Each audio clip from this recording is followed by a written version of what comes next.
Hi everyone, it has been so long since I've come on here to talk about books that I've been reading. The last reading, recent reading wrap up video that I made was end of August, where I was talking about the books that I'd read over the summer. So that was so long ago, considering I used to do monthly reading wrap ups. It's ages. The thing is, things have been so busy. I announced on my social media recently, you might have seen, that there is a new book coming. I've been working with Natural England and Rhiannon Thomas on the soil book. In fact, we announced the title. It's called Our Living Soils, and we're really excited about it. I haven't announced the release date yet, but obviously there's been a lot of work going on behind the scenes getting that book ready. To add to that, I've also been doing loads of teaching over the last 6 weeks, I think, more than I normally would. As if you've watched this channel before, you'll know that just now I balance my writing career with doing some work as a supply teacher and as a cover teacher.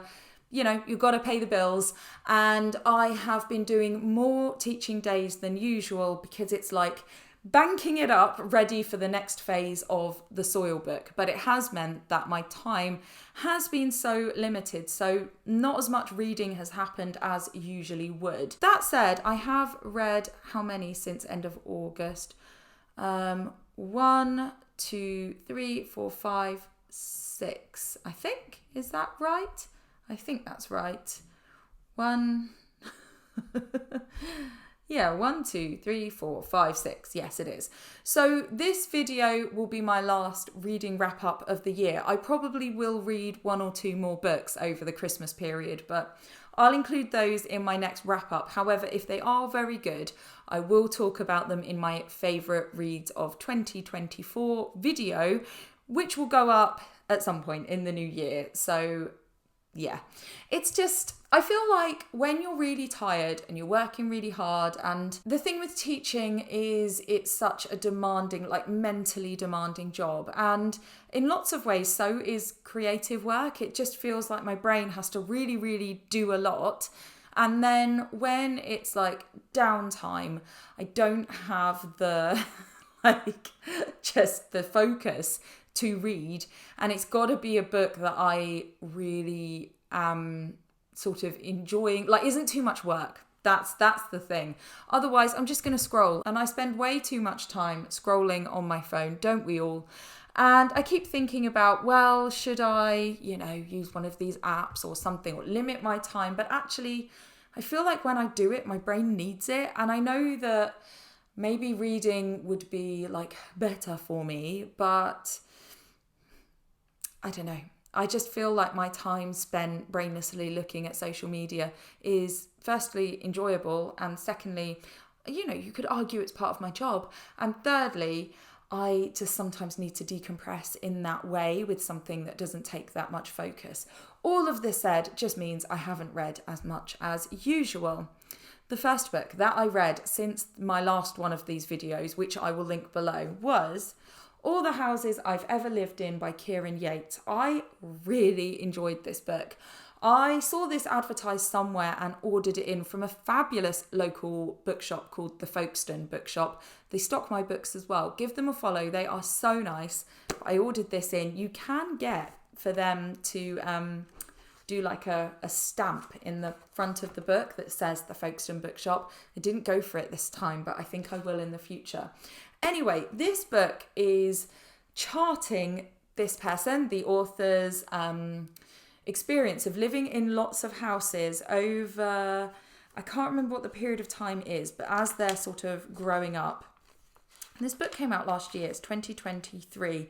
But each chapter where they talk about one of their houses then explores something about that kind of housing. So it's an examination of housing issues and things like social housing, politics around housing.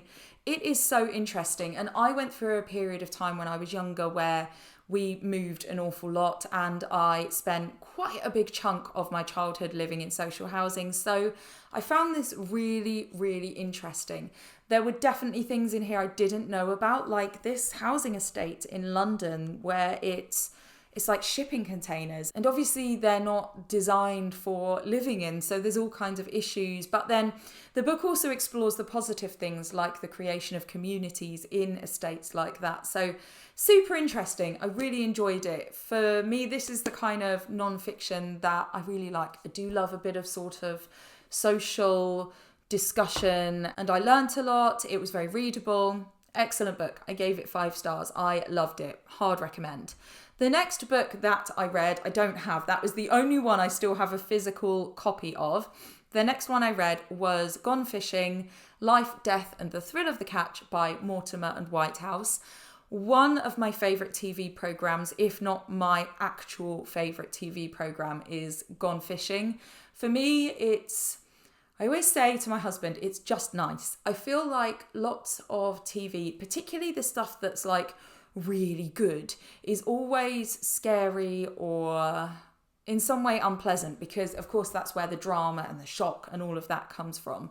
But sometimes you just want to watch something that's just nice. And I feel like with Gone Fishing, it still has substance, even though it's sort of a pleasant watch. If you haven't seen it, it's Mortimer and Whitehouse, who are 2 comedians from like the 80s, 90s, and they go fishing. And the whole episode is them going fishing, usually for a specific fish in that programme or on a specific river. They go to the river, they go fishing, they stay overnight somewhere, they have a meal and they chat. And it has that male friendship, which I feel like is so important to show 2 men talking about things that really matter. And they do cover really important topics, but because they're comedians, it's done in such a lovely way. They clearly have such a nice friendship. And it also looks at British countryside and these amazing fish, and it's respectful of the environment, and it shows these beautiful places that they stay. It just has so much that for me, just like it's a pleasant watch, but it matters, if that makes sense. But this was the book from the programme. So Gone Fishing, Life, Death and the Thrill of the Catch. And it covered a load of stuff that's sort of talked about on the programme. So why they went fishing, why fishing means so much to them, just sort of, there's even like a guide to fishing. I will probably never go fishing. It doesn't hold that much interest in me. Maybe I would if it came up, I'd do it. But I feel like I have enough hobbies. Did I read the whole chapter about how to fish, including what lures to use? Yes, I did. That's how readable it is. And it goes through different kinds of fish and what they're like, but it also talks about sort of friendship and health, and it's just beautifully written. If you like the programme, you'll like the book. And for me, it was another 5-star. I really enjoyed it. It's just something I like. And if you haven't checked it out, do watch that programme. It's good. The next book that I read was Life's Too Short by Abby Jimenez. This was about 2 people, I can't remember their names, and one of them was like a social media influencer who is concerned about potentially having a terminal illness, and her neighbour, who is like a really wealthy businessman, travels a lot kind of a guy. And the influencer, she, I think it's her sister, like drops off her kid and then just disappears. So the influencer is left with this child, which really impacts the social media content that she makes. And she befriends this, like, her neighbour who's super attractive as well. And they start hanging out, and you get the romance, you get the sort of family stuff going on. It was a super easy read. I gave it 3 stars. There were things about it that I liked. There were things about it that were far-fetched. I did not realise that it was number 3 in a series. I don't know why I picked it up. It was possibly from like a holiday swap, or it might have been my local book swap. I can't remember. It was all right. So yeah, holiday read kind of a book. 3 stars for me. The next one, sorry, I've got my Goodreads in front of me, so I'm looking at that as I go. The next one was Zen and the Art of Motorcycle Maintenance, an Inquiry into Values by Robert M. Pirsig. Bit of a departure from the previous one. I've wanted to read this book for a while because it's my karate sensei's favourite book. He talks about it. He is interested in Zen. I'm interested in Zen. This book was written in like the 70s and was kind of a big deal amongst certain circles, and lots of people will have heard of it. I wanted to give it a read. I was also writing an article that referenced it, so I was like, now is the time. I bought a copy of it and I read it because that's what we're talking about here. It was a mixed read for me. There were bits of it that were very interesting and other bits that were a slog. So it follows a guy who it's told from the author's standpoint, but it's sort of semi-fictional. It's not clear what's real and what's not. And this guy, the author, goes on a motorbike hike with his son. He also goes with some friends. And there's lots of discussions about how you maintain a motorcycle and hiking and planning and big trips, and then that sort of reflecting on life. So that part I really enjoyed. At the beginning, it was talking about how sort of maintaining your motorcycle and knowing how it works, and, you know, being prepared and calm and keeping records is all important. Whereas if you look at somebody who kind of doesn't know how things work, that's shown as like a contrast with one of his friends, and that they don't sort of take that vested interest, and looking at that in terms of sort of philosophy and how you run your life. And I found that very interesting as a creative. I definitely could do better at being more considered. And I mean, it talked about what are they called? Change logs, which is an engineering thing, and this guy comes from an engineering background. I could really do with having a notebook where I write down all of the things that I do when I'm working on a book. So then if I make a mistake or I go, I can go back and look. Do I do that? No, I don't. Has my husband told me to do that? Yes, he has. Does this book say you should do it? Yes, it does. Will I do it? Questionable. But it's interesting. Then the book kind of goes a lot more weird. The author is like inhabited by this lecturer guy who there's something to do with, can you see where my attention started to wane? Like philosopher person called Phaedrus, and then it all gets much more deep and weird, and the guy is sort of thinks he's the other guy, and sometimes he's speaking as himself, and sometimes he's speaking like he has memories from this lecturer Phaedrus guy. It gets weird, and it bothered me that the author is not great with his son, and he's like trying to give all of this wisdom, but he's not very nice to him. And so I don't know, there were bits of it where I was like, that's an interesting philosophical thought, and that's the point of it, is to make you reflect. But there was too much like deep, hard to read stuff as well, where I was like, I don't know that I'm on board with you or like you very much right now. So glad I read it. There were some interesting bits. Not my fave. I gave it 3 stars. The next book that I read was We Are Animals on the Nature and Politics of Motherhood by Jennifer Case.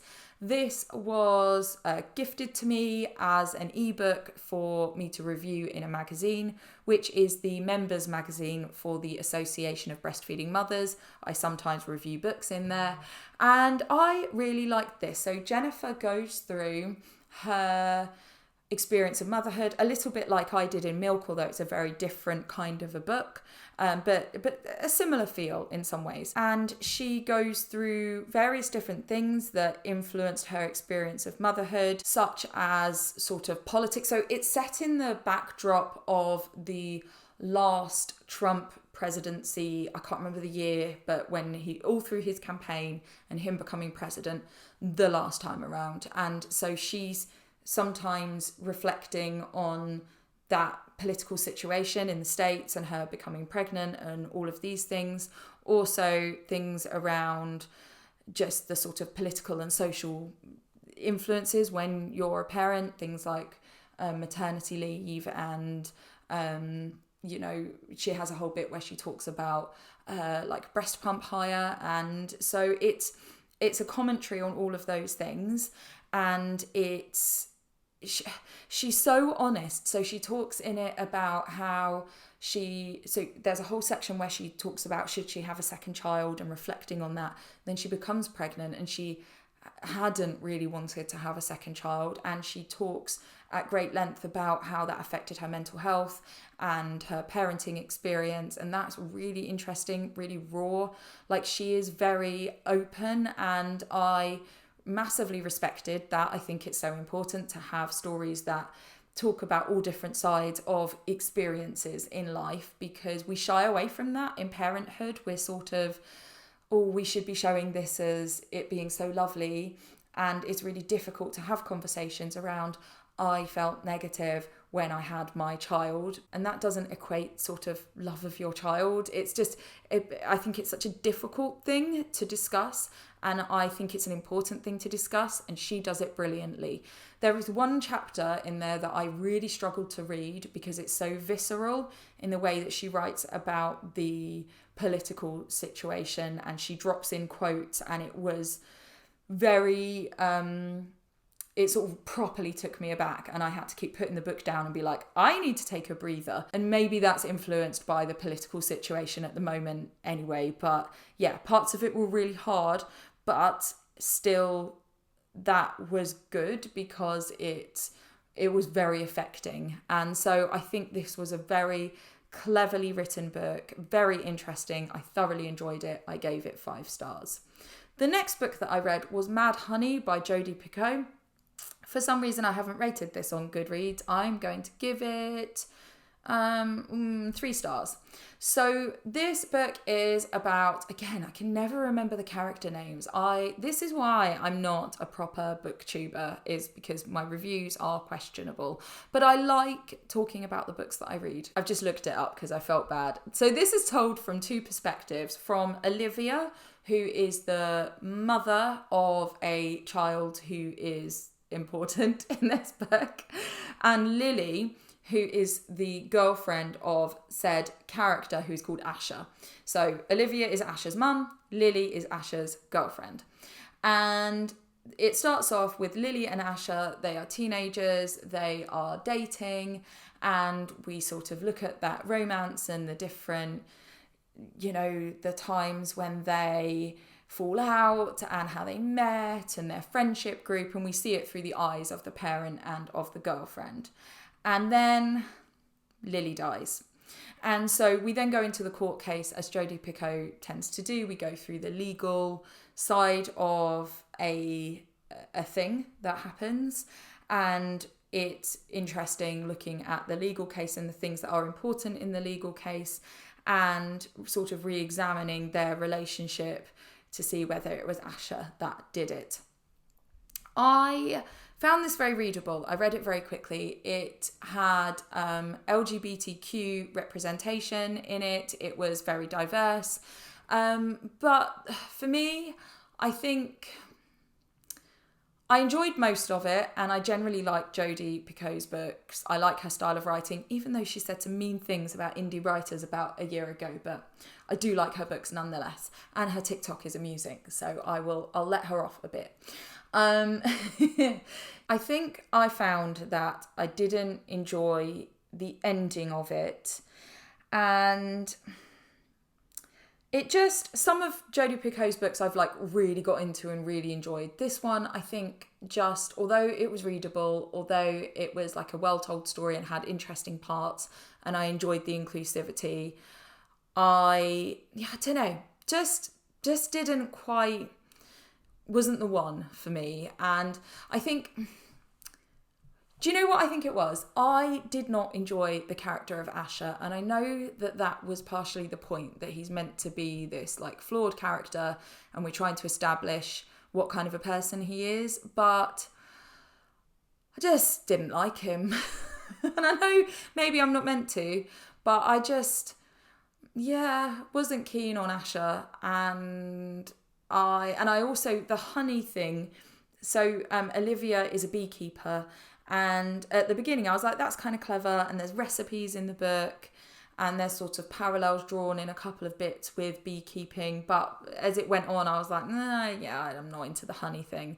So like those were fairly minor. This was an okay book. I quite enjoyed it, but just not one of my favourites by Jodi Picoult. So I do like the way that she does things, where she looks at legal things, and she's very balanced, I think, in terms of how she sort of approaches different people's viewpoints. And I like that. I like how the looking at it from the legal lens kind of gives an interesting view, and I think she's very well researched. But yeah, this just wasn't my favourite. Then, the most recent book that I have read, which was in November, this was a month ago, this is why I haven't made one of these videos, The Rosie Project by Graeme Simsion. I don't know if that's how you say his name.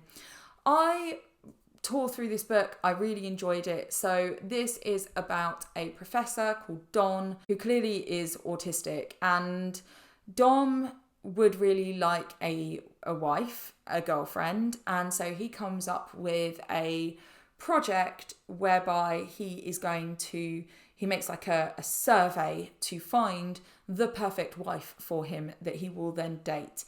And in amongst all of this lady called Rosie gets sort of thrown into his life, and it's about his interactions with her and how their relationship progresses, and everything that happens with the wife project alongside the Rosie project. I really found it easy to read. I enjoyed it. I gave it 4 stars. I dropped a star off because I found it so stereotypical as somebody who most likely has autism. It's difficult because on one hand, it's nice to have a character that has autism, but it's portrayed like it's very Sheldon, it's very sort of, it's just very stereotypical. And I think the sort of, I don't know, the sort of, having such high levels of knowledge and such social ineptitudes and all of the routines was to such a high degree that just felt a bit too much for me. And that I feel like all that could have been toned down. And I know maybe it wouldn't have been so funny and sort of light, but then should it be funny?